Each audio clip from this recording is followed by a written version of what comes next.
Before coming to Cape Town, there are just some things to be aware of regarding health and safety before you get here. So let's start with the health side of things. As far as vaccines go, there's actually nothing that you need that's required to fly into the country. Except, I did mention in my Kilifi, Kenya video series that because I was coming from a yellow fever country, I was required to have the yellow fever vaccine to fly here. So it's more dependent on the country that you're coming from than just a blanket policy. So again, if you're coming from like the US or Europe, you're gonna be fine. You just wanna double check the country that you're flying from to see if there's any specific requirements coming from them.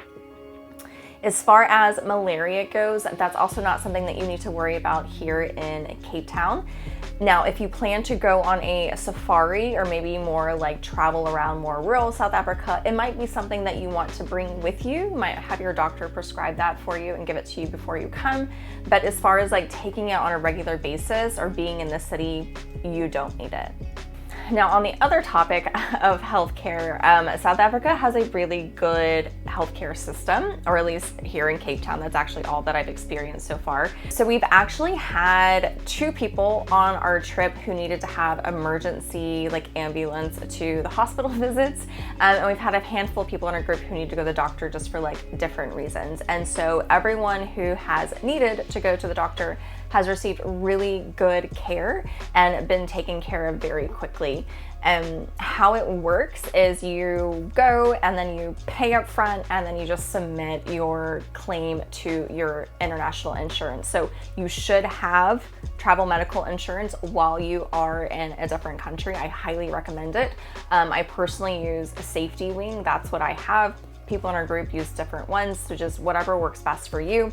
But I would say in general, the costs have been affordable. So one of the girls who had to go to the hospital, her total bill was just only around $300. That was the doctor, or that was the hospital visit plus her medication. I had to go to the doctor recently, and I think my doctor visit was like $35, and then my prescription medication was also around $35, $40. So that was kind of just been our experience when it comes to going to the doctor and then the cost associated to that. Now, as far as safety goes in Cape Town, this was something I was warned about before I got here. And since I've been here, I've probably received the most DMs asking me about the safety and especially the area that I'm living in. So I am living in Greenpoint in the Watercon area, and I would say that I feel very safe here. There's actually security who walk around the street at night. Actually, they walk around all the time, but specifically at night, I kind of rely on knowing that they're kind of in my general presence in case anything happens while I'm walking home. Although generally I take Ubers at night. I don't walk around by myself at night at all. I just like don't even take the risk. During the day, I feel pretty safe and I feel okay doing that, but at night we pretty much stick to our large groups or we take Ubers. We have had in our group specifically a handful of robberies, and this was something that I was really prepared for before I got here. It was something I was warned about and I was told to be really careful. So in general, when you're walking around the streets, you don't want to draw attention to yourself at all. I never walk with my phone in my hand. I might quickly look in directions to see where I'm going and then I put my phone back away. And then it sounds really bad and it is hard to get used to being from, a country and a culture that's really pretty friendly. But like when people talk to you, you don't stop to talk to them. Like you just keep walking past them. The robberies that happened in our group, they were not, actually one of them was physical.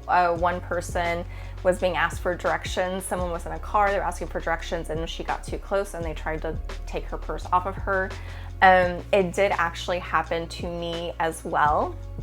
I was also robbed while I was here. Mine was not physical. Mine was more of a situation where I was walking down the street. I was a little distracted because I was running late to the meeting that I needed to get to, and a guy in a fake security jacket stopped me, told me a story that didn't really make sense, and I got really disoriented, and they kind of, again, it wasn't physical, it was just a constant kind of just talking at me really quickly and talking really close to me in a sense that it just really overwhelmed my senses and I couldn't think properly. And although I knew in my gut it wasn't right, and I was like, this doesn't make any sense. I was like, I'm just gonna keep walking home. And like I kept verbally saying like, I'm leaving, or I'm just gonna go back home, or okay, I won't walk this way, or whatever it was. There actually was about 4 or 5 guys total, and they kind of started to surround me and kind of lead me to where they wanted me to go. And my body was like not connected to my mind at the time. And so I was like following their instructions that they were like constantly just like yelling at me and talking to me. But even though my mind was like, this doesn't make sense. And so it was totally psychological. And like, I'm a really versed traveler. Like I know better, and I've been really, really safe on this trip. And you know, I'm leading a group of 30 people and I keep telling them what to do, what not to do. And then like, I still did it myself. So, they did get money out of my bank account.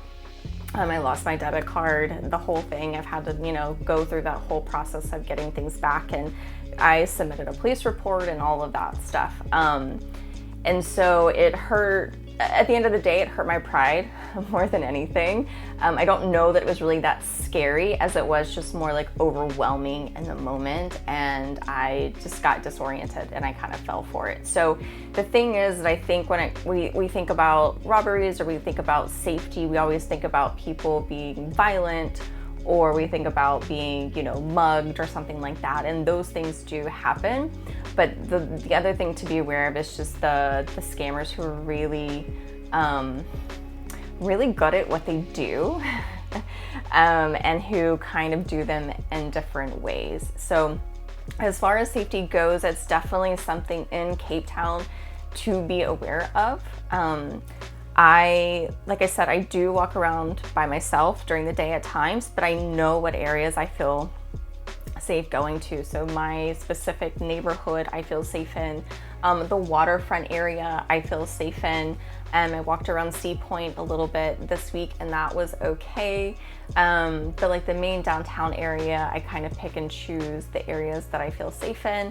And I don't necessarily walk between the different areas. Like I kind of Uber to an area and I kind of walk around. So it's just something to be aware of. And I don't think it's a gendered thing. I think guys and girls need to be aware of it. I've heard plenty of stories from locals who've also had this experience, male and female.